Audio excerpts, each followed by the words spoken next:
shit! Go! Holy fucking shit! Go! Connor, get down there! Connor, go! Oh, fucking shit! Stop breaking! Holy fuck! Oh. Hey, guys! Guys, we're cool! Hey, chill! Hello everyone, JesterGio here, and welcome back to the channel. I'm just gonna cut to the chase. Harassers are probably one of the most important roles to fill on a team. While not as important as rescuers, harassers are extremely important because they keep the team alive. A good harasser can keep a teammate alive for minutes at a time, which can really turn the tide into the survivor's favor. Because of that, they don't usually release a new harasser until they release a new decoder and rescuer beforehand. And, with the release of both Knight and Pharaoh Lady, IDV would be blessed with another harasser in the form of Archer. Now, compared to a lot of the harassers in this game, Archer is a lot simpler to pick up and get the grasp of. There's a bit of safety and ease with her items that makes her feel easy to play as compared to harassers like Forward.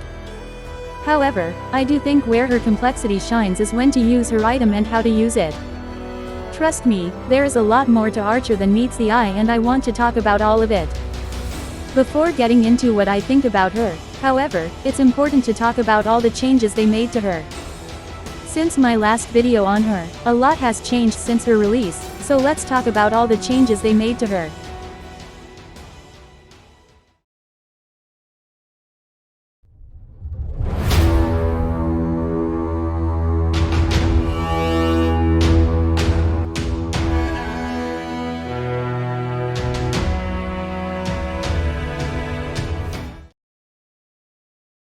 In my first looks video, Archer was a good, yet problematic character in the test server who I felt needed to be changed.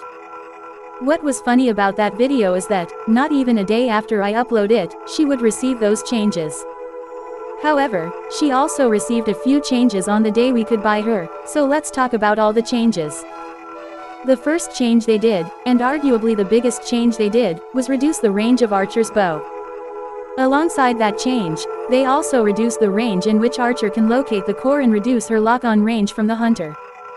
The reason I am detailing all of these points now is for one reason: all these changes combined completely removes Watchtower Archer. For those of you who don't know, due to Archer's range and auto-lock mechanics, it allowed Archer to harass from 2-story areas. This made her completely untouchable to hunters who weren't hullabaloo and allowed her to balloon rescue with no resistance. This was stupidly busted and made her power crept almost every harasser in the game because of that. With all the changes listed above, it makes trying to go for these plays impossible, since you will no longer be able to auto-target anymore. Even if you could, you wouldn't be able to get free balloon rescues anyways, since you no longer auto-target the core anymore. You need to be close to the hunter to even see the core, otherwise auto-lock strikes will only give 50% lacerations. These 3 changes in particular are what sparked a lot of outrage in the community. This is mainly from the crowd who wants broken survivors to be in the game because of the broken hunters inside the game. However, if I'm being honest, I'm actually really happy they killed her Watchtower gameplay. I do not care what you have to say to me, adding a character the hunter has no way to deal with is a bad move. Players hate it when they are unable to do anything to stop a survivor from balloon rescuing, especially if they literally can't do anything to stop it. It's why Cowboy got his Insta Lasso nerfed back then, since Insta Lasso made playing around Cowboy impossible. That's why, when they added it back, NetEase made a compromise where the survivor stayed downed when rescued. This made it so Cowboy can still harass effectively while still giving the hunter a chance to get the survivor on the chair. Archer would have become the new Cowboy to most of the hunter roster if she went into the live servers and I'm really happy they went back on this. This also doesn't hurt her chase gameplay at all, since the hunter will always be close for you to see their core. However, this change does put her in line with the other harassers, which makes this a good change all around. With that said, I'm not completely happy with these changes, as I do think they did go overboard with some of the changes they did. However, we are getting way ahead of ourselves with that statement, so I'll go more into why later. Also, before people complain in the comments, even if she was still able to do this would not help her into Hullabaloo or Goatman. Goatman can just cage her or himself off before picking up the survivor, while Hullabaloo Trapeze can allow him to give chase easily. Because of that, there really is no point to her being able to snipe from that far other than to fuck over the rest of the hunter meta. The next change they did to her is make it so her auto-lock regress faster whenever she moves away from the auto-lock. This is simply meant to punish archer players more for not staying locked onto the hunter. This really doesn't matter, since you lose all your auto-lock progress if you put your bow away in general. However, it could hurt you in chase or harassing if you don't keep steady aim at the hunter. They added a lock-on sound and effect for when she locks onto the hunter, which is just for aesthetic. They also increased the hit detection area of the arrow when hitting the hunter, which can help her land her arrows more often.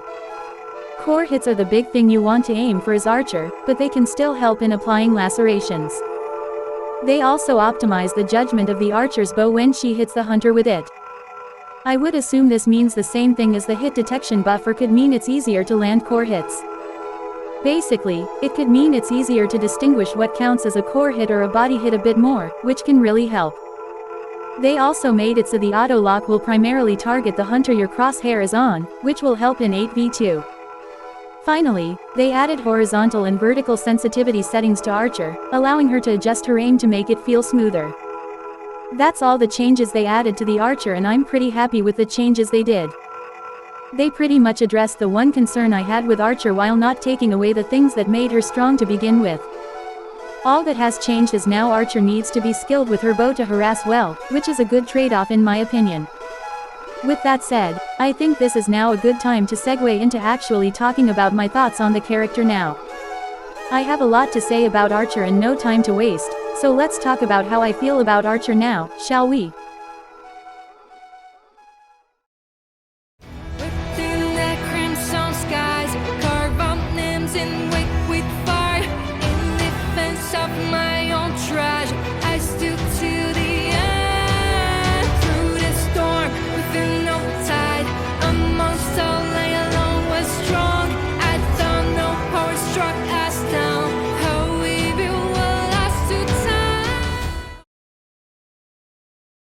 Now that I have played with Archer for a bit and felt out all the changes, I have a ton to say about this character. To cut to the chase, there are a lot of flaws with Archer, and I do think they do need to change certain aspects of her kit.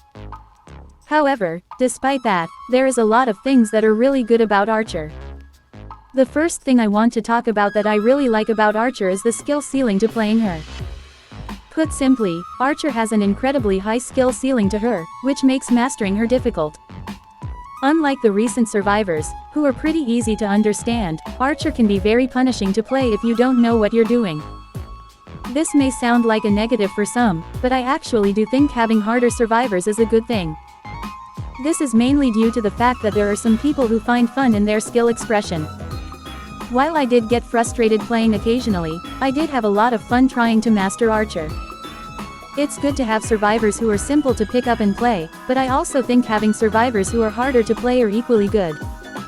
Plus, I feel once enough players learn how to play her, Archer will become an extremely effective character. Looking at the abilities she has now, I do think her bow can be an extremely potent tool to use against the hunter. Despite the nerfs, the bow can still reach pretty far, which is good for applying lacerations. The arrow also comes out instantly when fired, meaning you don't need to lead your shot like with batter. These lacerations, even if it doesn't instantly stun, can be crippling to the hunter. They will either get stunned eventually through their movements or be forced to just stand there and let their lacerations go away. This period can give you some much needed time to get away and gain distance. The lacerations can also be insanely helpful against mobility hunters, since lacerations build up faster depending on speed. This means that you can potentially stun the hunter as soon as they get close, which can be critical in your kites. The best way to apply these lacerations are when you turn corners, as the hunter will be forced into your line of sight. It also just allows you to more easily line up your shot, without worrying about the hunter trying to weave around the shot. What also helps with this is the fact that the hunter's body, for the most part, is really big or tall. This makes it really easy to land your arrow on the hunter and apply lacerations onto them. However, while lacerations hits are good in itself, core hits are equally, if not more, beneficial when hit. Core hits are basically free stuns when landed, which can be extremely helpful in chase. There are certain scenarios, such as close encounters, where normal body shots will not be enough to help you. Because of that, being able to consistently land those core hits can greatly improve your kite. With that said, it can be challenging trying to land those core hits sometimes, especially if the hunter is moving. That's where the lock-on comes in clutch, which essentially solves the problem of aiming with the bow. It basically guarantees the hunter gets a core hit when fully charged up, which will be good. However, I do recommend actually aiming and landing those core hits rather than relying on the auto lock, as it can be hit or miss, as I'll discuss later. With that said, core hits are amazing during your kites, but they aren't just for containment. Like a lot of other abilities in the game, her bow alongside lacerations are really good when it comes to supporting her teammates. Her support is a lot more different, though, as there are two ways you can help support for your teammate. The first way is simply via the laceration meter applied to the hunter whenever you hit them with your arrow. This can help give your teammate distance to cover, as the hunter is put in that same dilemma with lacerations. Whether it's to eat the stun or wait it out, it can severely help your teammates, especially in situations where they are close to getting hit.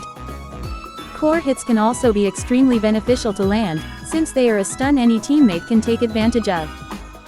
I know it might sound hard to do since lining up the core hit can be pretty challenging. However, because the hunter will mostly target your teammate, it can give you all the time in the world to take aim. If the hunter does decide to go for archer, they find themselves in a situation where they could lose their target from it. This can be catastrophic, especially depending on their chair status, so they just need to deal with her. Archer also pairs extremely well with other survivors who do a good job pulling distance or who are also good at supporting allies.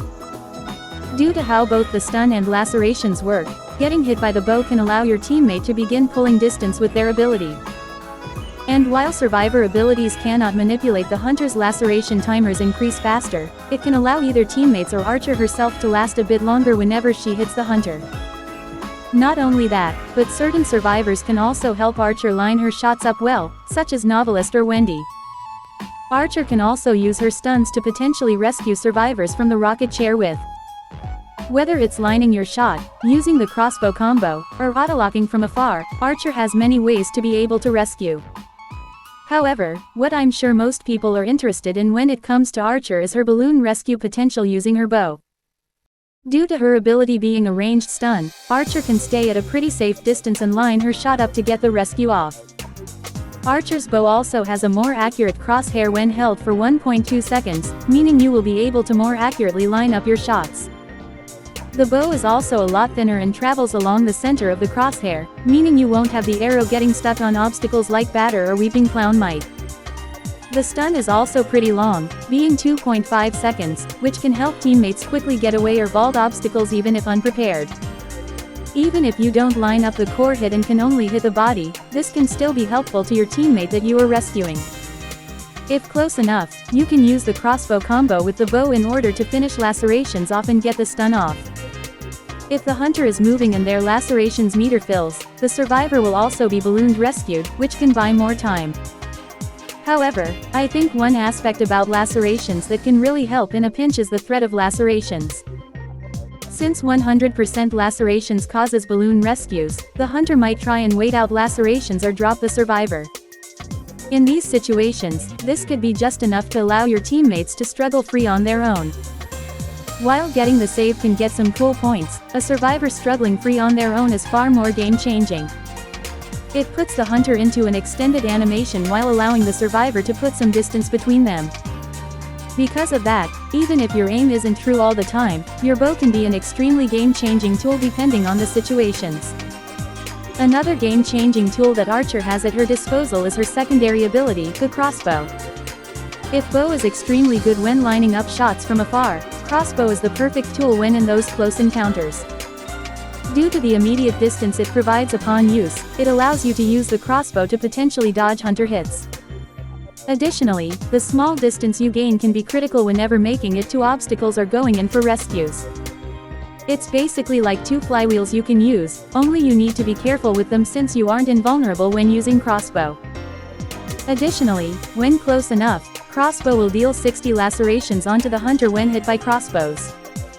This can help you finish off lacerations hits dealt via bow, thus allowing the hunter to be stunned. Additionally, it can serve to plant lacerations onto the hunter when supporting, which means the hunter needs to be cautious. They also just help your support more, as it allows Archer to put distance between herself and the hunter if they go for her. I have had moments where crossbow has saved me from getting hit or going down during my harassment. These crossbows are also not tied to the bow itself, meaning you can search for an item and still be able to have your crossbows. Finally, you have 2 crossbows to work with, meaning you have 2 get off me tools for when the hunter does go after you. These 2 abilities are all that Archer really has, but they are extremely good abilities that can make an impact. They allow Archer to be a survivor who can safely harass the hunter while also giving her a chance to buy time for the team. However, despite how good Archer can be in the right hands, that doesn't mean Archer doesn't have critical flaws in her kit that needs addressing. In fact, in spite of everything I said about Archer, there are a few things about Archer that do make her feel very weak and definitely needs buffing. The first problem about Archer, funnily enough, will have to be her debuff. Now, I know this is pretty funny, since I've shat on Prisoner's debuff a lot, but I do think her debuff significantly impacts her more. This is due to the role mentality we all typically have when playing a role, whether it be decoder, harasser, or rescuer. When playing Prisoner, most players will just assume they will be first chase against the hunter.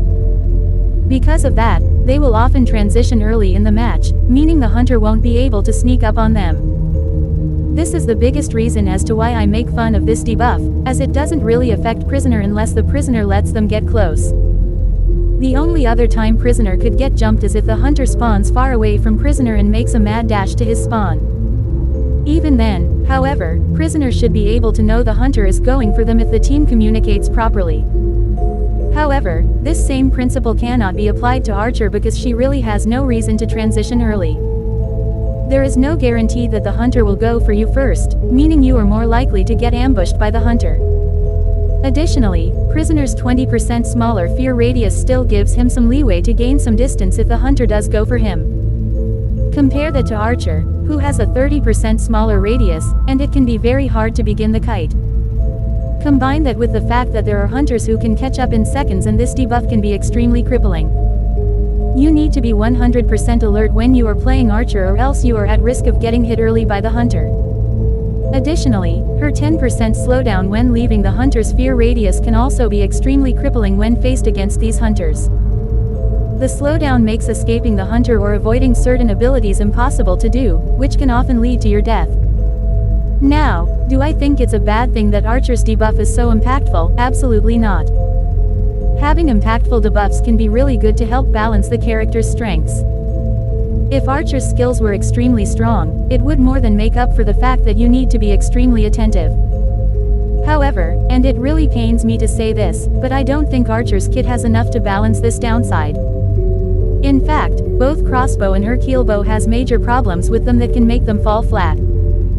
Starting with the crossbow, the first hiccup crossbow has is how you go about using it. While it does share properties with flywheel, the dash itself works pretty differently to flywheel. While the survivor dashes in the direction you are moving with flywheel, crossbow makes the survivor dash towards the camera. This isn't a huge deal per se, but it does limit your visibility of where you're kiting whenever using it. It basically means you need to face the hunter whenever you need to use crossbow, which increases the chances of you bumping into obstacles. You can also get stuck on obstacles during crossbow, which is really bad since it basically guarantees a hit. If you have good map knowledge, this won't be that big of an issue or one you'll encounter often. However, it is something to keep in mind when playing as her, since this mistake can cost you a match. Other than that, there really is only one other problem with crossbow that I do think needs a bit of tweaking. While crossbow does have a lot of good things going for it, the actual range of crossbow is extremely pitiful. To make this clear, you don't need to be in the hunter's face in order for crossbow to apply lacerations. However, you do still need to be very close in order for crossbow to deal lacerations, which is extremely bad. This severely limits the capabilities and potential crossbow may have when it comes to giving lacerations. This means, if you do land a body shot on the hunter with her bow, you aren't even guaranteed to get the combo off unless you're really close. That's not to mention just how unfair the range is on crossbow, since there is no lingering hitbox on it. I have had moments where I try to use crossbow for lacerations, only to have been an inch too far and missing entirely. Honestly, I do think they might need to buff the range of crossbow, even if it is just a tiny bit. As we'll delve into soon, range is kind of a running issue Archer has with her kit, and crossbow really nails it on the head. I don't think Archer should be able to snipe with crossbow from afar, as that sounds really stupid. However, I do think increasing crossbow's range a bit won't be too broken while also helping her contain and harass potential significantly. Other than that, there really isn't much else to say about crossbow's flaws. You could say the width hitbox of crossbow is too tight, but I honestly don't have an issue with the hitbox. Regardless, there is a bigger problem to address with Archer, and it has everything to do with her bow. Starting off small once again, the first problem with the bow is actually the debuff Archer suffers when holding the bow. When holding the bow out, Archer moves 10% slower, which can really hurt in chase. Since you move slower when holding bow, this gives the hunter time to catch up to you while holding the bow out. Depending on how long you hold that bow out for, it also makes missing your shots that much more painful, as that's time the hunter spent catching up. Compare that to Batter, who has no movement penalty while holding his bat and knocks the hunter back, and it makes Archer feel weaker. Now, this wouldn't be too much of a problem if you can consistently land core shots on the hunter. In fact, while the hunter is approaching, you could use that time to auto-lock onto the hunter and get a free core hit onto the hunter. However, that's where the next problem of Archer comes into play, that being the auto-lock time. Put simply, it takes a while for Archer to fully auto-lock onto the hunter, perhaps a bit too long to do so. Now, for hunters who don't really have a movement ability to work with, it's not that bad setting up the auto-lock. However, when dealing with rush-down hunters or stunning hunters, it becomes less than ideal to wait for the auto-lock to finish. Additionally, due to the lock-on nerf they did, it can get very easy for the hunter to stop your auto-lock and revert that progress. This progress loss is also much faster thanks to the nerfs, which you absolutely cannot afford while kiting the hunter. This is especially bad if this happens when the lock-on is filled, as this can cause you to miss in that brief second the hunter breaks it.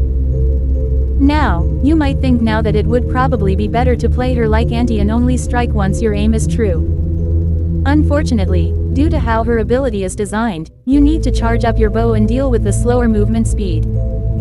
If not, the lacerations gain will be reduced, which also applies to core hits as well. This makes it so core hits from an uncharged bow will not stun the hunter, in which then you are 99% gonna take a hit. This also means uncharged bows cannot balloon rescue, which means you have to either use crossbow or cut your losses. Now, this would be fine if you could just rely on good ol' aiming in order to land core hits and force the stuns. However, to top it all off, the nerfs they did to the core strikes makes going for these core hits extremely hard. Even if you have the auto-lock pop up and even completely filled, if you're too far from the hunter, you will never be able to land core hits. The core only appears when the hunter gets pretty close to Archer, which often cites danger for her. This is the nail in the coffin for Archer and severely weakens a lot of the potential that she has. You can't just rely on your aim during kiting situations as Archer because you cannot guarantee stuns without putting yourself in danger. You also can't harass as effectively, as the close proximity you need to be in allows the hunter to rush you down easily. It also means, if the hunter chases you far enough, you will have no way to balloon rescue because of the core nerf. It makes the auto-lock even weaker because, even if you auto-lock from afar, you aren't guaranteed a stun anymore. Combine that with the auto-lock, her speed penalty, and her drain, and it makes Archer's bow feel incredibly underpowered.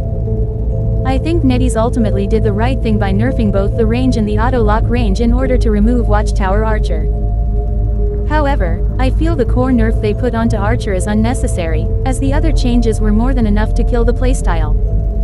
In my opinion, they should revert the core nerf they did, making it so the core pops up when the auto-lock does again.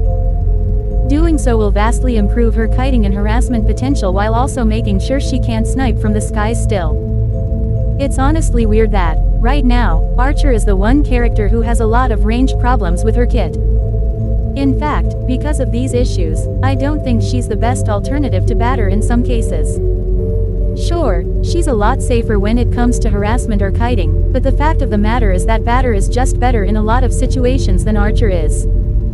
His lack of speed penalty, knockback, stun, and cooldown recovery makes him a far versatile survivor than Archer is, which is a real shame. I do think there are enough differences for her to stand out from Batter, and she can be played as effectively, if not more, than Batter.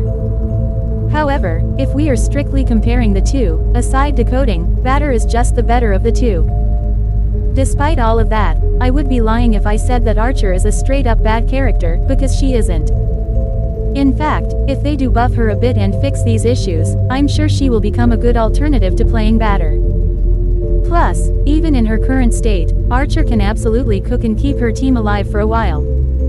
Archer, despite her flaws, does have a lot of potential in being a good character, she just needs a little work put into it. I've picked up a few things while playing Archer that I'm sure will help your matches, so let's get onto the tips now, shall we?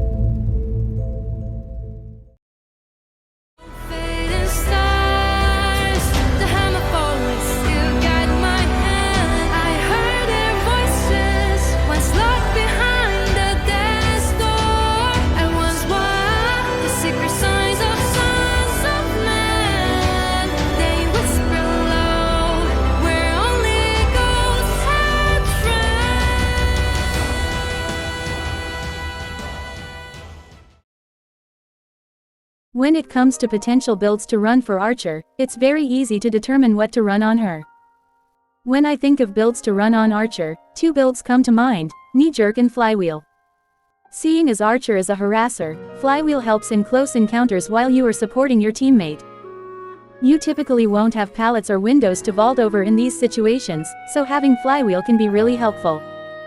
It also can be extremely helpful in chase, whether it be the invulnerability or the distance it provides. If you aren't too concerned about that, though, then I can see Knee-Jerk being fine to run as well.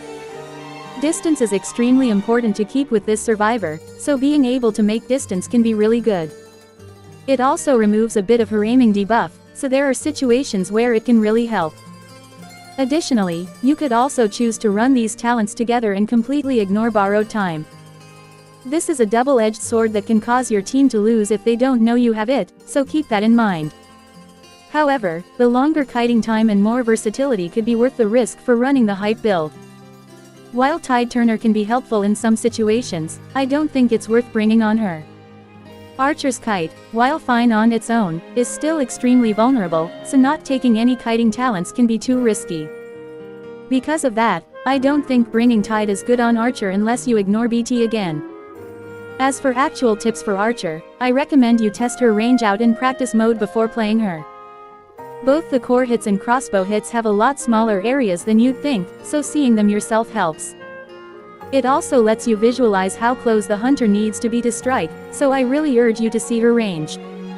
When in a match outside of area select, you want to be on high alert when you spawn into the match.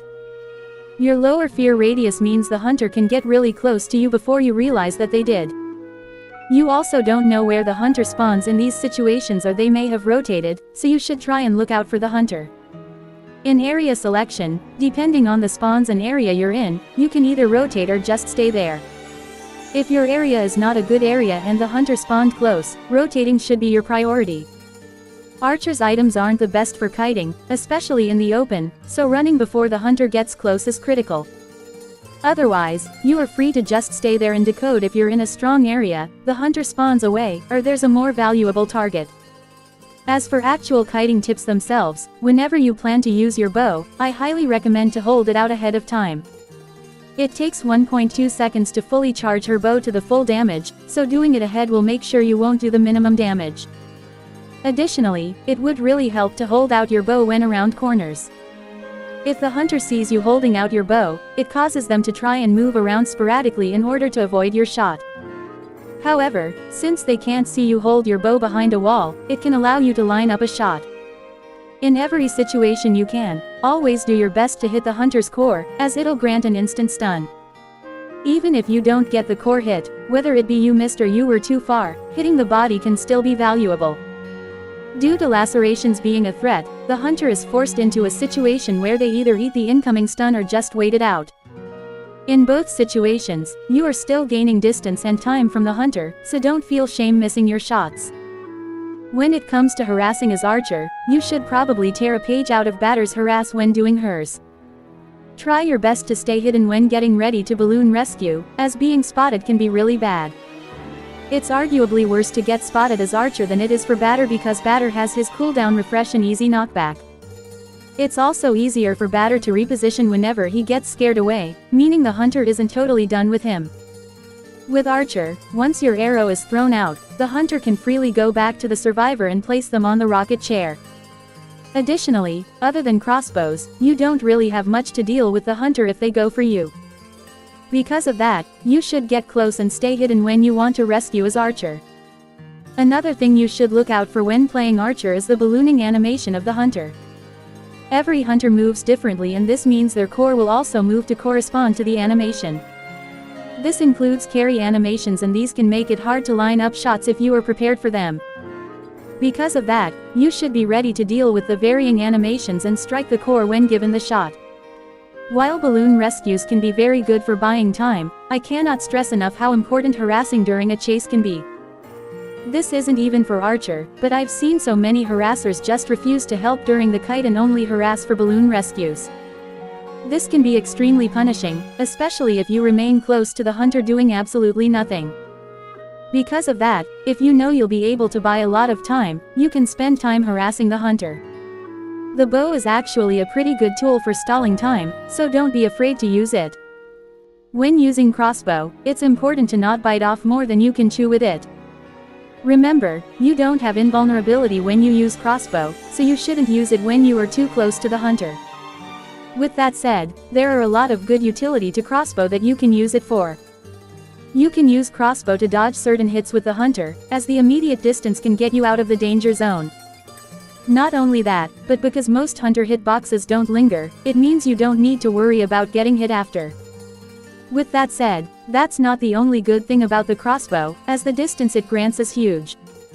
You should always be using crossbow in any situation that will benefit you in the long run, so don't be afraid to use it just for distance. Crossbow can also be really helpful with applying lacerations, as it can finish off a stun or give lacerations without using your bow. Finally, as with all survivors like her, patience is key whenever you plan to pick up a difficult character. Archer requires a lot of skill to play well and it can be really frustrating to mess up or not perform as well. However, this can only cause you to make even more mistakes in your matches, something I dealt with when playing. Because of that, it's best to keep calm when playing Archer and keep practicing her to get better. Archer is a risky survivor to play as with a high degree of reward to playing her. There's a lot of potential to Archer, even with her flaws, and it makes me excited to watch her when she's available in rank. And with that, I think I've said everything I wanted to say on Archer. Before I go, I do need to emphasize that Archer is a good character to play as for those concerned. I don't want people to think a character is automatically bad or not worth your time simply because of problems I have with them. I also want to clarify that just because I said the bow feels weak doesn't mean that it is weak. While these videos are meant to give my opinion on a character, they're also meant for new players to understand what they are in store for. Archer is an extremely vulnerable character if used improperly and it can make her feel weak as a result. However, when you do know how to play her, you can be a force to be reckoned with because of her kit. And even if I say a lot of negative things about Archer in this video, I hope those of you who watched this video are still interested in checking her out. Learning her has been extremely fun and it more than makes up for the headache she can sometimes bring. By the way, I'm going to be voting for Archer when Deduction Stars comes around. Mainly because it would be funny if Archer won Deduction Star on her first year like Ithaca did on his. That's all I wanted to say on that, but it would be appreciated if you all helped me make this stupid goal a reality. Or vote for Lucky Guy, but we all know how realistic that goal is. Anyways, long rambles aside, that's all I have for today.